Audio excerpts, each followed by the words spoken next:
नमस्कार प्यारे बच्चों, कैसे हैं आप सब। मैं विमी गोयल आज आपके लिए 11th स्टैंडर्ड की स्ट्रेट लाइंस लेकर आई हूँ। तो स्ट्रेट लाइन कौन से टॉपिक से रिलेटेड है? कोऑर्डिनेट ज्योमेट्री से।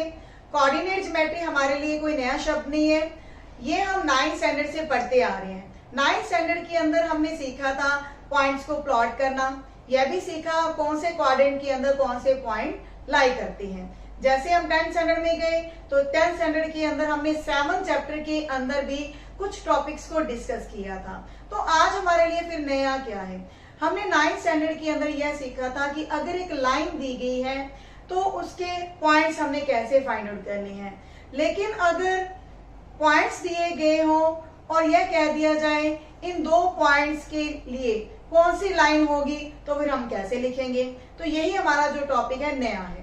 तो लेकिन आज के टॉपिक को शुरू करने से पहले हम लेते हैं छोटा सा क्यूट सा रिकैप। तो देखिए, सबसे पहले हमने सीखा था डिस्टेंस फॉर्मूला। ये आपके सामने एक कार्टेशियन प्लेन है। इस कार्टेशियन प्लेन के ऊपर आप देख रहे हैं एक्स एक्सिस और वाई एक्सिस। तो एक्स एक्सिस और वाई एक्सिस कहां पर मीट करती है?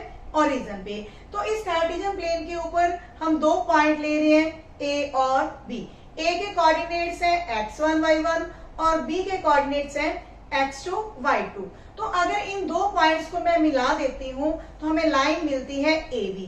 तो AB की जो लेंथ है वो क्या होगी? Distance between A and B। तो डिस्टेंस फॉर्मूला हमने 10th में सीखा था, under root x2 minus x1 square plus y2 minus y1 का स्क्वायर। तो ये फॉर्मूला कैसे बना? तो इसके लिए हम छोटी सी डेरिवेशन देखते हैं। डिस्टेंस फार्मूला ड्राइव करने के लिए हमें कार्टेशियन प्लेन के ऊपर दो पॉइंट चाहिए। तो मान लेते हैं पहला पॉइंट है A, जिसके कोऑर्डिनेट्स हैं x1 y1, और दूसरा पॉइंट है हमारे पास B x2 y2। तो इन दो पॉइंट्स के बीच में हम डिस्टेंस फाइंड आउट करने जा रहे हैं। तो A पॉइंट से हम परपेंडिकुलर ड्रॉ करेंगे ए एम। किसके ऊपर हमने ड्रॉ किया है? एक्स एक्सिस के ऊपर। बी एन परपेंडिकुलर है एक्स एक्सिस के ऊपर। तो बी एन लेंथ किसके इक्वल होगी? That is equal to Y coordinate y2। इसी तरह ए एम डिस्टेंस होगी इक्वल टू y1। तो जब हम ए से एक line parallel to X axis draw करेंगे तो ये ए से हमारे पास लाइन आ चुकी है। तो ए सी लेंथ किसके इक्वल होगी? एम एन लेंथ के। तो अगर हमने एम एन लेंथ को कैलकुलेट करना है तो हम कैलकुलेट करेंगे O N minus O M. अब ओ एन डिस्टेंस किसके इक्वल है? यहाँ से लेकर यहाँ एन पॉइंट तक ये डिस्टेंस है x2, और इसी तरह ओ एम डिस्टेंस है, क्योंकि ए के कोऑर्डिनेट्स में x की वैल्यू क्या है? x1। तो ओ एम डिस्टेंस किसके इक्वल होगी? x1 की। तो इस तरह ए सी लेंथ हमारे पास आ चुकी है x2 माइनस x1। अब हम कैलकुलेट करेंगे बी सी लेंथ। तो बी सी लेंथ किसके इक्वल होगी? B N minus A M, और बी एन लेंथ हमने ऊपर लिखी है y2 और ए एम लिखी है y1। अब हम इन दो लेंथ का क्या करेंगे? ए सी और बी सी का। देखिए, ये हमारे पास एक राइट एंगल ट्रायंगल है ए बी सी, जिसमें एंगल सी है 90 डिग्री। तो यहाँ पर जो ए बी होगा, ये ए बी जो डिस्टेंस हमने फाइंड आउट करनी है, ये ए बी है हाइपोटेन्यूज। तो पाइथागोरस आइडेंटिटी होती है hypotenuse square is equal to perpendicular square plus base square. तो हाइपोटेन्यूज क्या है? ए बी, जो कि हमने कैलकुलेट करनी है। इसमें परपेंडिकुलर क्या है? y2 माइनस y1, और बेस क्या है? x2 minus x1। तो इस तरह हमारे पास ए बी लेंथ का फॉर्मूला आ चुका है, in under root y2 minus y1 square plus x2 minus x1 square.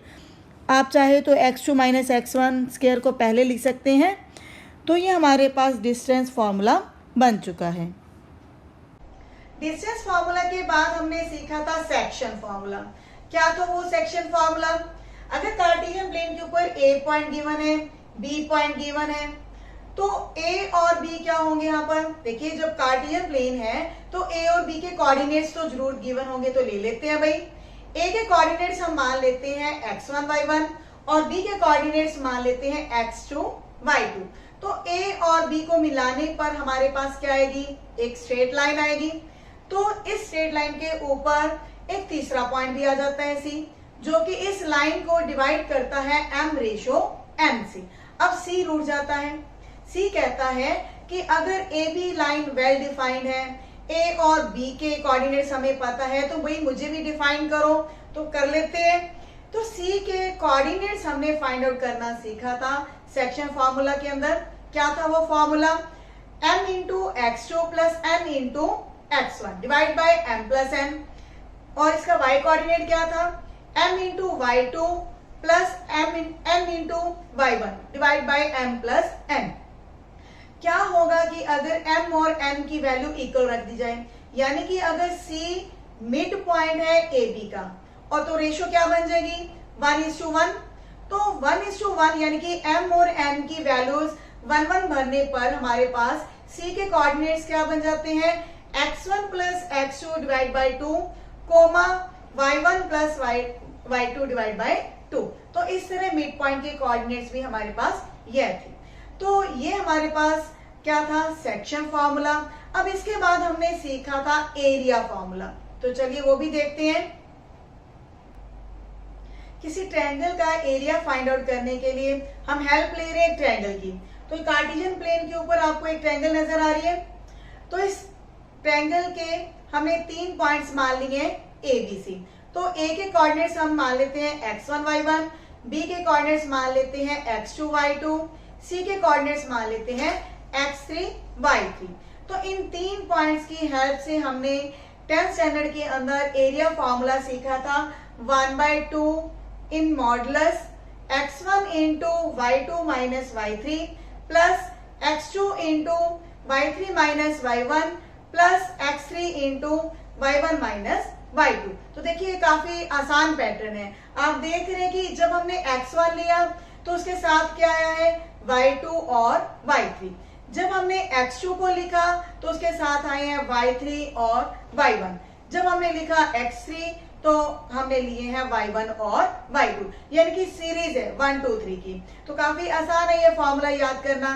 तो अब मैं देखूंगी कि जो ये मैंने आपको छोटा सा रिकैप दिया है, आपको इसका कितना बेनिफिट हुआ है। तो इसके लिए मैं आपसे एक क्वेश्चन पूछ रही हूं।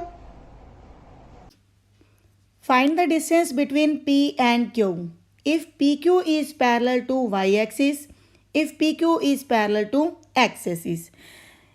क्या होता है डिस्टेंस फार्मूला? अगर हमारे पास P के कोऑर्डिनेट्स हैं x1 y1, Q के कोऑर्डिनेट्स हैं x2 y2, तो वो डिस्टेंस फार्मूला हमारे पास था x2 minus x1 square plus y2 minus y1 square in under root. लेकिन अब हमारे पास फर्स्ट सिचुएशन है कि पी क्यू क्या है? पैरेलल टू वाई एक्सिस है। तो अगर हम कार्टेशियन प्लेन के ऊपर एक्स एक्सिस और वाई एक्सिस को देखते हैं तो वो ऐसी होती हैं, mutually perpendicular to each other. अब वाई एक्सिस के पैरेलल है पी क्यू लाइन। जब P Q line Y axis के पैरेलल है तो पी क्यू की वाई एक्सिस से जो डिस्टेंस है ये फिक्स रहेगी। तो P के कोऑर्डिनेट्स हैं x1 y1 और Q के कोऑर्डिनेट्स हैं x2 y2। तो इस सिचुएशन में उनके जो x कोऑर्डिनेट्स हैं वो सेम होंगे। x1 will be equal to x2। तो हम ये कह सकते हैं उन दोनों का डिफरेंस क्या आएगा? फिर 0 आएगा। तो इस सिचुएशन में पी क्यू डिस्टेंस क्या आ जाएगी हमारे पास? In under root 0 square plus y2 minus y1 square and that is equal to y2 minus y1 in magnitude. क्योंकि यहाँ पर हमारे पास क्या आएगा, in under root y2 minus y1 square, क्योंकि डिस्टेंस हमेशा पॉजिटिव होती है, तो इसीलिए मैंने जो डिफरेंस लिया है y2 और y1 का, वो उसको हमने मैग्नीट्यूड में रखा है। सेकेंड सिचुएशन में हमारे पास पी क्यू डिस्टेंस क्या आएगी, अगर लाइन क्या है पैरेलल टू एक्स एक्सिस, तो अगर कार्टेशियन प्लेन के ऊपर आप एक्स एक्सिस और वाई एक्सिस लेते हैं, तो अब लाइन क्या है पैरेलल टू एक्स एक्सिस है, तो मान लेते हैं ये पी क्यू लाइन है। तो पी क्यू लाइन की एक्स एक्सिस से जो डिस्टेंस है, ये डिस्टेंस सेम रहेगी। तो इस सिचुएशन में हमारे पास जो कोऑर्डिनेट्स हैं y1 और y2 ये सेम होंगे। तो इस सिचुएशन में y2 माइनस y1 ये क्या हो जाएगा, 0 हो जाएगा। तो पी क्यू डिस्टेंस क्या आएगी, x2 minus x1 square plus 0 square in under root. तो यहाँ पर हमारे पास पी क्यू डिस्टेंस क्या आएगी, x2 minus x1 in magnitude. तो यानी कि पी क्यू डिस्टेंस क्या आई है, डिफरेंस बिटवीन एक्स कोऑर्डिनेट्स। तो यहाँ पर भी जो मैंने वैल्यू लिखी है वो मैग्नीट्यूड में लिखी है, क्योंकि distance can never be negative. तो इस तरह आपने देखा कि अगर P Q line parallel to Y axis है या फिर पैरेलल टू एक्स एक्सिस है, तो दोनों सिचुएशन में हमारा जो डिस्टेंस आया है वो डिफरेंट आया है।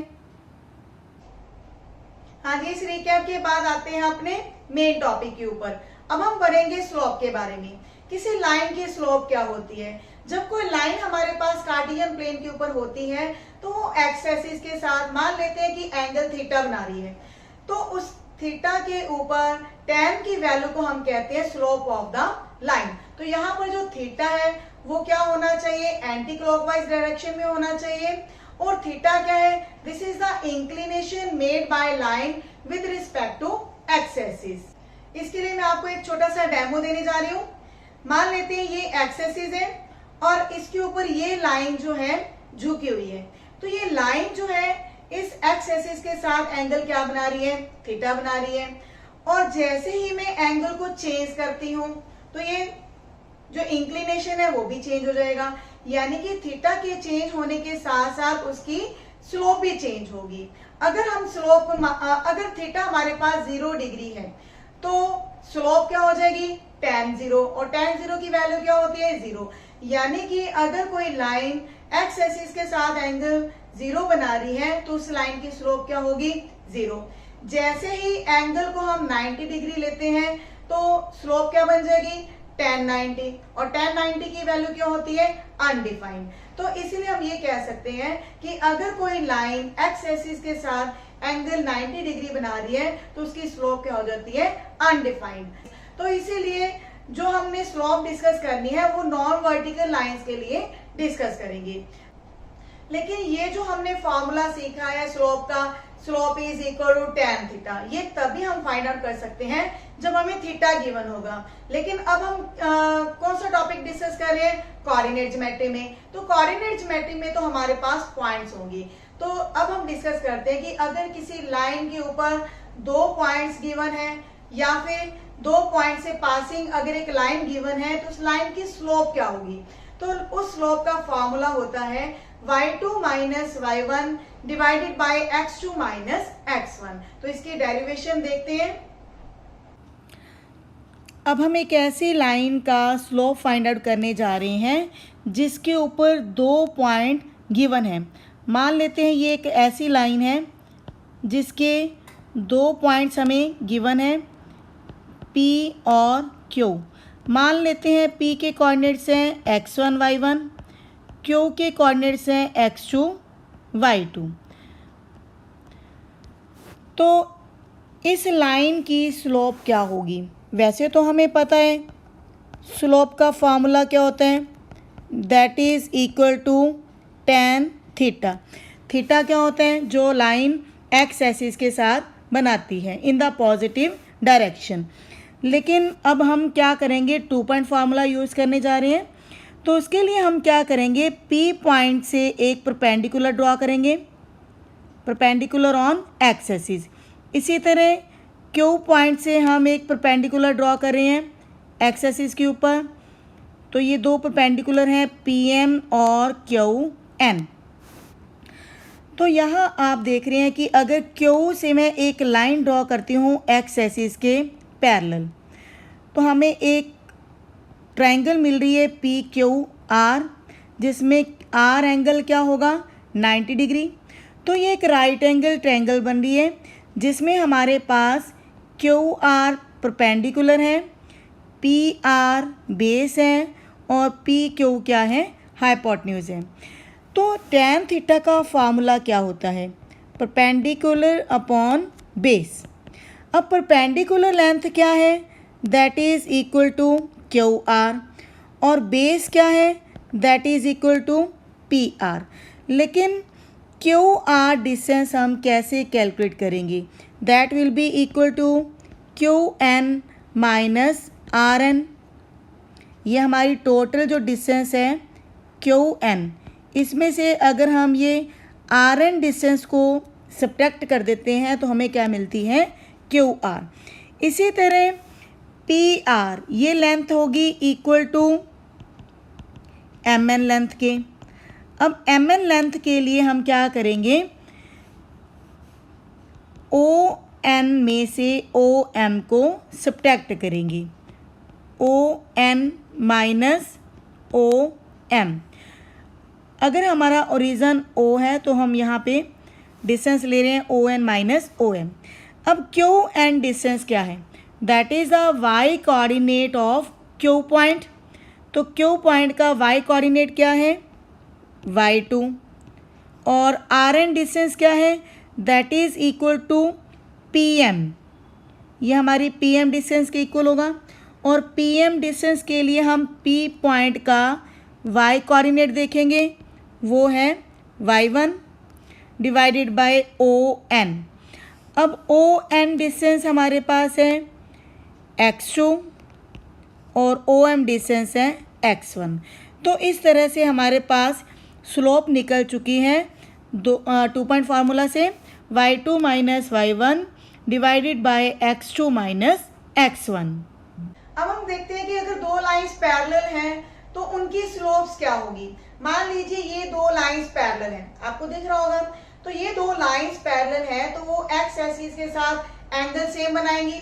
अगर एंगल सेम नहीं है तो वो आपको कुछ ऐसी नजर आएगी। एक एंगल अगर इस तरफ है तो एक दूसरा एंगल अगर डिफरेंट है तो वो लाइंस कैसी होंगी, फिर वो पैरेलल नहीं होंगी। तो पैरेलल लाइंस की कंडीशन ये है कि वो एक्स एक्सिस के साथ एंगल सेम बनाएंगी, या फिर हम ये भी कह सकते हैं पैरेलल लाइंस के कॉरस्पॉन्डिंग एंगल्स सेम होते हैं। तो जब एंगल सेम है तो उनकी स्लोप्स भी सेम होगी।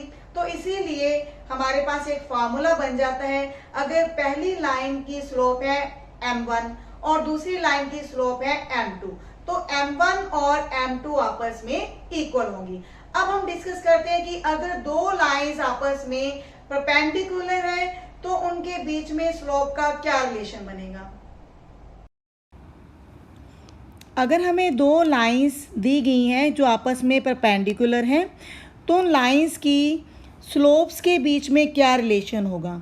तो देखते हैं, ये हमारे पास दो लाइंस हैं L और M जो आपस में एक दूसरे के ऊपर परपेंडिकुलर हैं, 90 डिग्री का एंगल बना रही हैं। तो मान लेते हैं कि जो लाइन L है ये एक्स एक्सिस के साथ in the positive direction angle alpha बना रही है, और लाइन M जो है वो एक्स एक्सिस की पॉजिटिव डायरेक्शन में एंगल क्या बना रही है, बीटा बना रही है। तो M लाइन की जो स्लोप है वो मान लेते हैं m1 है। तो स्लोप फार्मूला होता है हमारे पास tan थीटा, तो यहाँ पे थीटा की वैल्यू क्या है, अल्फ़ा। इसी तरह दूसरी लाइन की स्लोप हम m2 मान लेते हैं और वो क्या बन जाएगी, tan बीटा।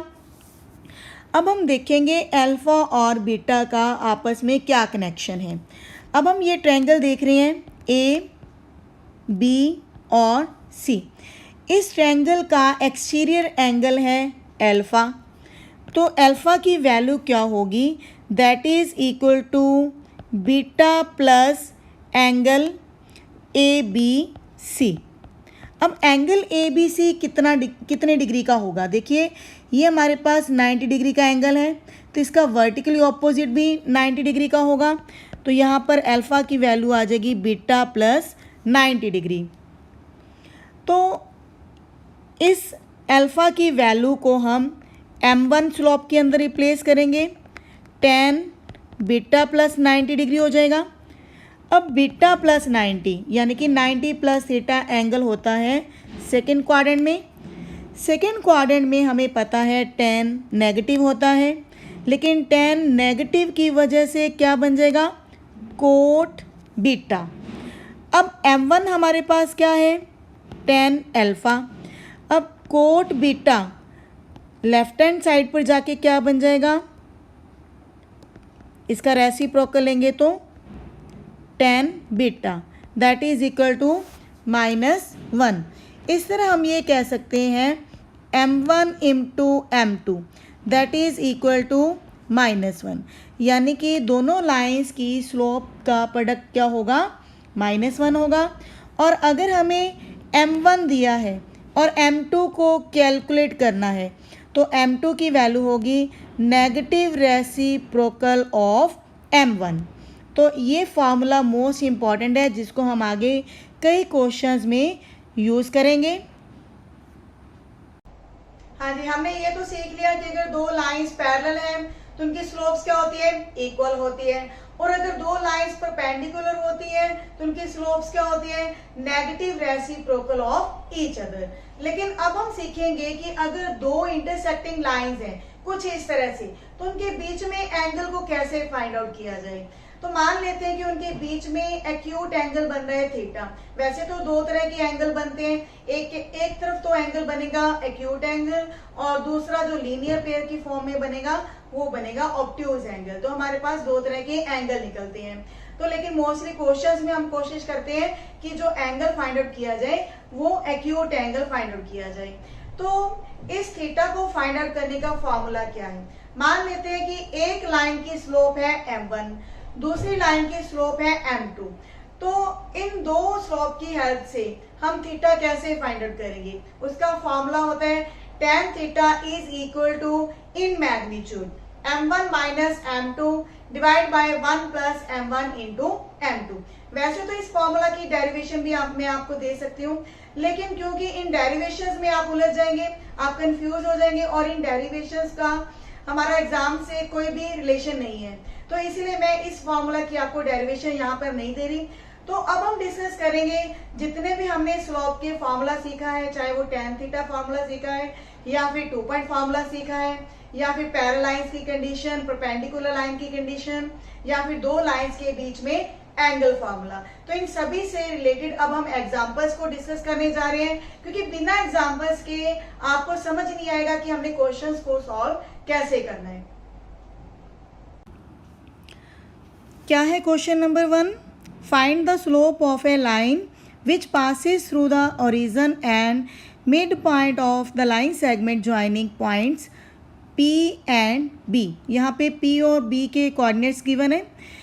ये आपके सामने ग्राफ के ऊपर एक लाइन दी गई है जो ओरिजिन से पासिंग है। ओरिजिन के कोऑर्डिनेट्स क्या होते हैं? 0 0, यानी कि एक पॉइंट तो हमें गिवन है लाइन का। सेकेंड पॉइंट का हम कहाँ से निकालेंगे? पी बी के कोऑर्डिनेट से। तो ये क्या है? Mid point of P B line. तो मिड पॉइंट फार्मूला हमारे पास होता है x1 plus x2 divide by 2, y1 plus y2 divide by 2। तो इस पॉइंट की हेल्प से हम पी बी का मिड पॉइंट निकाल लेंगे। x1 है 0, x2 है 8, इसी तरह y1 है -4 और y2 है 0। तो पी बी का मिड पॉइंट हमारे पास आ चुका है 4 - 2। तो दो पॉइंट हमारे पास हैं, एक तो ओरिजिन, दूसरा पी बी का मिड पॉइंट। तो 2 पॉइंट फार्मूला की हेल्प से हम स्लोप ऑफ ए लाइन लिख सकते हैं। क्या होती है slope formula? y2 minus y1 divide by x2 minus x1। तो ये मान लेते हैं कि let this is the point x1 y1, जो ओरिजिन है उसको हमने x1 y1 मान लिया, और जो ये पॉइंट आया हमारा मिड पॉइंट, इसको हम मान लेते हैं let this is x2 y2। तो हम स्लोप फार्मूला के अंदर y2 की वैल्यू फिल करेंगे -2, y1 की वैल्यू है 0, x2 की वैल्यू है 4, x1 की वैल्यू है 0। तो इस तरह हमारे पास स्लोप आ चुकी है -1/2। क्वेश्चन काफ़ी आसान है। लाइन के ऊपर हमें 2 पॉइंट चाहिए होती है स्लोप फाइंड आउट करने के लिए। पहला पॉइंट है ओरिजिन, दूसरा पॉइंट हमें दिया गया है पीबी लाइन का मिड पॉइंट। तो मिड पॉइंट फार्मूला हमने यूज़ किया x1 + x2 / 2, y1 + y2 / 2। तो इस पॉइंट फार्मूला की हेल्प से हमने ये पॉइंट निकाल लिया। अब स्लोप का फार्मूला क्या होता है? अगर 2 पॉइंट गिवन है तो ये स्लोप का फार्मूला है y2 - y1 / x2 - x1। तो इस तरह हमने स्लोप को बड़े इजीली कैलकुलेट कर लिया। इस क्वेश्चन में क्या करने जा रहे हैं हम? Find the value of x for which the 3 points are collinear. इसका मतलब ये है एक ही लाइन पर आने वाले 3 पॉइंट्स। जैसे कि ये नीचे मैंने एक लाइन ड्रॉ की है, इसके ऊपर मैं 3 पॉइंट्स ले रही हूँ A, B, C। तो ये 3 पॉइंट्स क्या होंगे? कोलिनियर होंगे, क्योंकि ये एक ही लाइन पर आ रही हैं। तो कार्टेशियन प्लेन के ऊपर अगर इस लाइन को हम रिप्रेजेंट करते हैं तो मान लेते हैं कि ये लाइन कुछ ऐसी होगी, जो कि एक्स एक्सिस के साथ एंगल थीटा बना रही है। तो इस लाइन के ऊपर कितने भी पॉइंट हों, जैसे कि अगर ये 3 पॉइंट हैं A, B, C, तो इन तीनों पॉइंट्स के साथ जो भी हमारी स्लोप निकलेगी वो सेम होगी, क्योंकि एंगल हमारा सेम है, एंगल सेम बन रहा है थीटा। तो हम ये कह सकते हैं slope of AB is equal to slope of BC। आप स्लोप ऑफ AC भी ले सकते हैं, BA भी ले सकते हैं, CB भी ले सकते हैं, मतलब पॉइंट्स को आप आगे पीछे कैसे भी ले सकते हैं, लेकिन इनकी स्लोप सेम होगी, चाहे वो AB लाइन है चाहे वो BC लाइन है, क्योंकि लाइन तो हमारे पास एक ही है L, जो कि एक्स एक्सिस के साथ एंगल थीटा बना रही है। तो AB की अगर हम स्लोप लिखना चाहते हैं यूजिंग 2 पॉइंट, तो पहला पॉइंट हमारा क्या है? A x -1, और B पॉइंट हम मान लेते हैं 2, 1 को, और तीसरा पॉइंट हम मान लेते हैं वो क्या है? C।